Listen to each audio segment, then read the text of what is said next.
గోరంట్ల వాస్తవ్యులందరికీ రేపు అంబేద్కర్ జయంతిని పురస్కరించుకొని దానికి సంబంధించి కొంచెం మాట్లాడడానికి ఇక్కడికి రావడం జరిగింది. అయితే నేను సౌత్ గుంటూరు డిఎస్పీ, ఈయన ఈ సెక్టర్ ఎస్ఐ జనార్దన్ గారు. రేపు మన కాన్స్టిట్యూషన్ని రాసిన, రాజ్యాంగాన్ని రాసిన అంబేద్కర్ గారి జయంతి.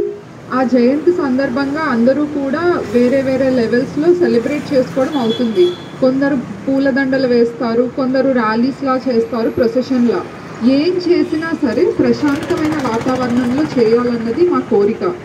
మీరు పిల్లలకి ఏమైనా పుస్తకాలు పంచిపెట్టండి, పేదవాళ్ళకి ఏదైనా అన్నదానం చేయండి, చీరలు పంచిపెట్టండి, కానీ వైలెంట్గా ఏది కూడా శాంతి భద్రతలకు భగ్నం కలిగేటట్టు ఏది కూడా చేయొద్దు.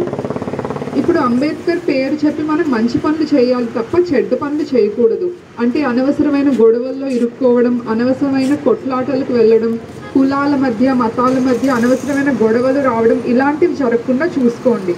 మీకు ఏదైనా జెన్యూన్ ప్రాబ్లం ఉంటే స్టేషన్కి రండి, ఎస్ఐ ఉంటారు. ఆ ఎస్ఐ కూడా ఉండరు, ఒక్కొక్కసారి అవైలబిలిటీ లేకపోతే నా ఆఫీస్కి రండి, గుంటూరులోనే ఉంటుంది. నా ఆఫీస్కి రావడం కూడా మీకు ఇబ్బంది అని అనుకుంటే మీ మొబైల్లోంచే నా నెంబర్కి ఫోన్ చేయొచ్చు. నల్లపాడు స్టేషన్ ఎంట్రన్స్లోనే నా ఫోటో ఉంటుంది, ఇంకా నా నెంబర్ కూడా ఉంటుంది. మీరు నన్ను కాంటాక్ట్ చేయొచ్చు ఎనీ టైం. ఎంత రాత్రి అయినా సరే, ఎంత పగలైనా సరే, ఏ సమయంలో అయినా ఫోన్ చేయొచ్చు. నా ఆఫీస్కి కూడా రావచ్చు.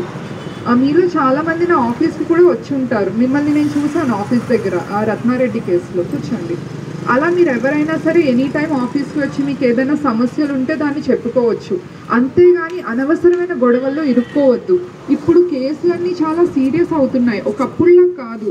ఏదో కేసు కట్టారులే పోతుందిలే అన్నట్టు కాదు. ఇప్పుడు ఏంటంటే కేసులు కడితే ఎఫ్ఐఆర్లు అవుతున్నాయి, నోటీసులు ఇస్తున్నారు, దానికి సంబంధించి రిమాండ్ పెడుతున్నారు. 7 సంవత్సరాల కంటే శిక్ష ఎక్కువ ఉంటే.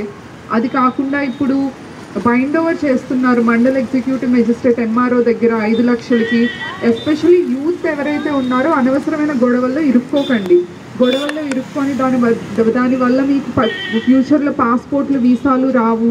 దానివల్ల మీరు విదేశాలకు వెళ్ళి చదువుకోవాలన్నా, ఉద్యోగం చేయాలన్నా ఇబ్బంది పడతారు. కాబట్టి బాగా చదువుకోండి, అంబేద్కర్ పేరు చెప్పి మంచి పనులు చేయండి తప్ప ఎవరు కూడా అనవసరమైన అసాంఘిక కార్యక్రమాలు చేయొద్దు. అంటే ఇప్పుడు డీజేలు పెట్టడం, డాన్సులు చేయడం ఇలాంటివి చేయొద్దు. పేదవాళ్ళకి అన్నం పెట్టడం, లేదంటే పిల్లలకి పుస్తకాలు పంచిపెట్టడం, ఇలా చేయండి. ఎవ్వరూ కూడా అనవసరమైన గొడవల్లో, అనవసరమైన కొట్లాటల్లో ఇరుక్కోవద్దు. అందరికీ ముందే చెప్తున్నాను, తర్వాత మీరు బాధపడి ఎటువంటి లాభం లేదు.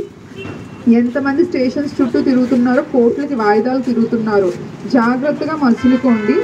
అలానే అందరూ కూడా ప్రశాంతమైన వాతావరణంలో అంబేద్కర్ జయంతి సెలబ్రేట్ చేసుకోండి అందరూ కూడా.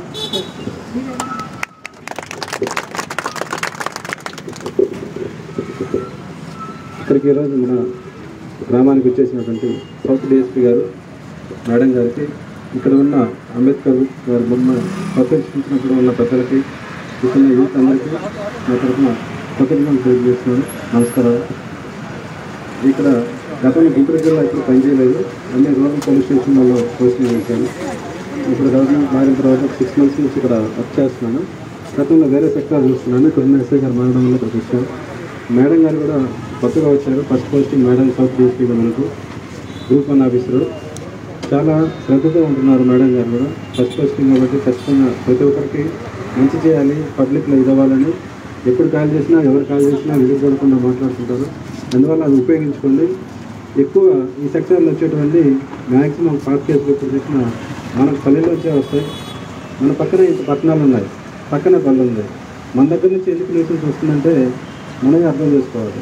ఎప్పుడు స్టేషన్కి వస్తే ఇద్దరు అచ్చుకొని వచ్చినా తిట్టుకొని వచ్చినా ఒకరి మీద ఒకరు చెప్పుకుంటారు తప్ప మనం ఏం చేసాం, ఈ గొడవలకు ఎందుకు ఇంత ఇన్వాల్వ్ అవ్వాలి, మనం ఎందుకు ఇంత రచ్చ చేసుకోవాలని ఎవరు ఆలోచించరు. వచ్చినప్పటి నుంచి అవతల వాళ్ళ మీద చెప్తా ఉంటారు తప్ప దాంట్లో మన పాత్ర ఏంది, మన తప్పేంది, మన ఇంట్లో మన పిల్లలు ఏం తప్పు చేస్తారని మనం వాళ్ళకి భయం చెప్తే ఇష్యూ కాకుంటుంటారు. కొడతలతో కొడతారు, అవతల వాళ్ళు కొట్టారని చెప్తారు కానీ ఎందుకు కొట్టారు, ఏ విషయం కాడ, ఏ స్థలం కాడో పొలం కాడ తెలిసినైతే అవి మనమే మాట్లాడుతూ సర్దుకోవచ్చు. 4 అడుగుల స్థలం కాదు, 1 అడుగు అడిగి సర్దుకొని ఎక్కువ అయిపోతుంది. ఆ 1 అడుగు కోసం సంవత్సరాల కూడా మనం పోతూ ఆ ఇష్యూని మన పిల్లలకు కూడా అప్పగించి వెళ్తున్నాం. ఆస్తులు సంపాదించి ఇవ్వడం కంటే కూడా ఈ విధంగా గొడవలు అవి అప్పగించి వెళ్తున్నాం. అలాంటి మంచిది కాదు. ఇలాంటివన్నీ ఉండడం కోసం అంబేద్కర్ గారు కష్టపడి అన్ని రాజ్యాంగంలో అన్ని రాయలేదు. ఆయన అన్ని కల్పించకపోతే ఓటర్ కావచ్చు, లేదా ఇంకోటి కావచ్చు, మన వల్లే ప్రభుత్వం నడుస్తుంది, మన నిర్ణయంతో ఉంటుంది. మనకు అన్ని రిజర్వేషన్ కల్పించి ప్రతి దాంట్లో చదువులో కావచ్చు, ఎంప్లాయీ ప్రమోషన్లలో కావచ్చు, అన్నిటిని కల్పించినప్పుడు దాన్ని ఉపయోగించుకోవాలి తప్ప అవన్నీ పక్కన పెట్టేసి మిగతావన్నీ చూస్తున్నాం. సాయంత్రం అయితే ఎక్కడ వైన్ షాప్ ఉంది, ఎక్కడ బార్ షాప్ ఉందని ఎత్తుకుంటున్నాం తప్ప సాయంత్రం అయితే మన పిల్లలకి పని అయిపోయిన తర్వాత మన పిల్లలు చదువుకుంటున్నారు, రేపటికి వాళ్ళకి ఏం కావాలి, బుక్స్ కావాలన్నా, మంచి స్టడీ కావాలన్నా, లేకపోతే ₹1 సేవ్ చేసుకున్నా అనేది వదిలేసి ఎంతసేపు సాయంత్రం వైన్ షాప్ ఉండే ఉంది, లేకపోతే అక్కడికి వచ్చి మాట్లాడుకోవడం, అరే వాడిలా చేశాడు, వీడిలా చేశాడు, వాడిని తంతామన్నాడు, వీడిని కొడతామని చెప్పడం, వీడిని మళ్ళీ వాళ్ళని అడగడం, మళ్ళీ అక్కడ కొట్టుకోవడం, ఇలాంటి న్యూసెన్స్ పెరిగిపోతుంది. అవి తగ్గించుకుంటే మనం చదువుకోలేదు, మనం ఇక్కడ ఆగాం, మన పిల్లలు కూడా ఇక్కడే ఆపాలని చూడకుండా కొద్ది గొప్ప చదివించి ఇక్కడ నుంచి బయట పంపిస్తే ఉన్న దగ్గర ఎప్పుడూ ఖచ్చితంగా గొడవలు వస్తానంట. మన ప్లేస్ మారిపోతే వేరే ఆలోచన ఉంటుంది, వేరే వెళ్ళిపోతుంది. అందువల్ల మీకు ఈ అవకాశం ఇచ్చినందుకు మీ అందరికీ మరొకసారి, మా మేడం గారికి మరొకసారి కృతజ్ఞతలు తెలుపుతూ, ఎప్పుడు గొడవలు పడద్దు, మంచిగా ఉండండి.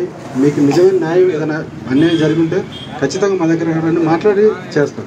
వినాలైతే ఎవరైనా కూడా ఒక తప్పు అన్నప్పుడు ఒక ఇష్యూ జరిగిపోయినాక దాన్ని వెనక్కి తీసుకురావాలి, చెప్పినట్టు విని ఇంచుమించు కాంప్రమైజ్ అయిపోతే గొడవలు లేకుండా ఉంటాయి, మన భవిష్యత్తు బాగుంటుంది.